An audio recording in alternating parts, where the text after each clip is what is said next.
আসসালামু আলাইকুম রহমতুল্লাহি ওয়া বারাকাতুহু। আরেকটি গুরুত্বপূর্ণ সংবাদ, একের পর এক আমাদের সামনে সারপ্রাইজ দিচ্ছে ডক্টর ইউনূস। প্রধান উপদেষ্টার সঙ্গে ইউইউর ২৮ রাষ্ট্রদূতের সাক্ষাৎ। পররাষ্ট্র মন্ত্রণালয়ের মুখপাত্র মোহাম্মদ রফিকুল আলম সাপ্তাহিক ব্রিফিংয়ের বক্তব্য দেন। ঢাকা ৫ ডিসেম্বর। ইউরোপীয় ইউনিয়নের ইউইউ সদস্যভুক্ত ২৭ দেশে ও ঢাকায় ইউইউ মিশনের প্রধানসহ ২৮ রাষ্ট্রদূত আগামী সোমবার অন্তর্বর্তী সরকার প্রধান উপদেষ্টা ডক্টর মোহাম্মদ ইউনূসের সঙ্গে দেখা করেন। প্রধান উপদেষ্টার সঙ্গে ইউইউ রাষ্ট্রদূতের এটা প্রথম সম্মিলিত সৌজন্য সাক্ষাৎ। আজ বৃহস্পতিবার বিকেলে পররাষ্ট্র মন্ত্রণালয়ের মুখপাত্র মোহাম্মদ রফিকুল আলম এই তথ্য জানান। তিনি সাপ্তাহিক ব্রিফিংয়ে সাংবাদিকের সঙ্গে কথা বলেন।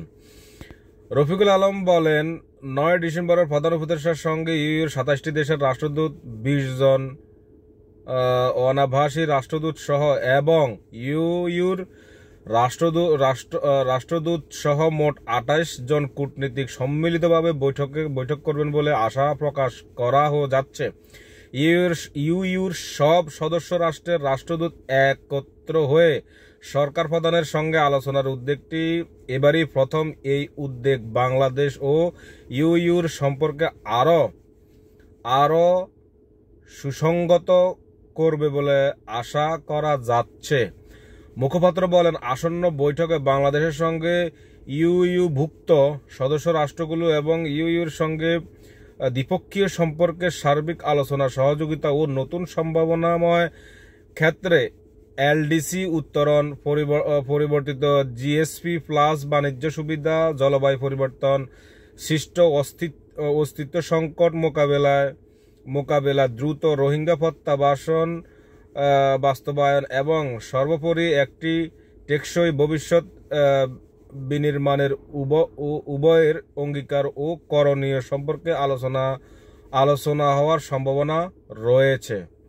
একটি ভালো একটা উদ্যোগ আমাদের বাণিজ্যিক, এবং যে এখানে বলা হচ্ছে যে এই যে অস্তিত্বের সংকট, হ্যাঁ, এই যে ভারত অনর্গল আমাদের সাথে যেই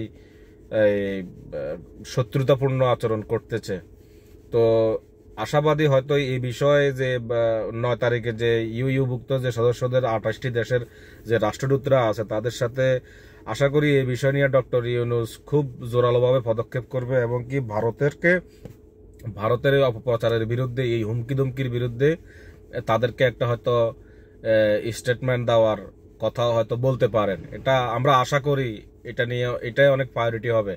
আর আমাদের বাণিজ্যিক ক্ষেত্রে ওই যে বিগত সরকার শেখ হাসিনার আমলে যে জিএসপি সুবিধা, এগুলা ইউরোপীয় ইউনিয়নের অন্তর্ভুক্ত দেশগুলো তো এটা আপনার জিএসপি সুবিধা বাতিল করেছিল।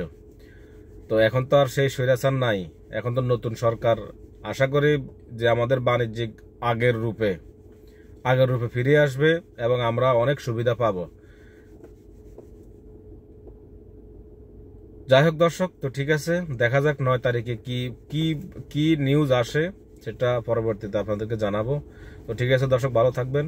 আসসালামু আলাইকুম। আর সবসময় বলি, আমার ভিডিওটি ভালো লাগলে আমার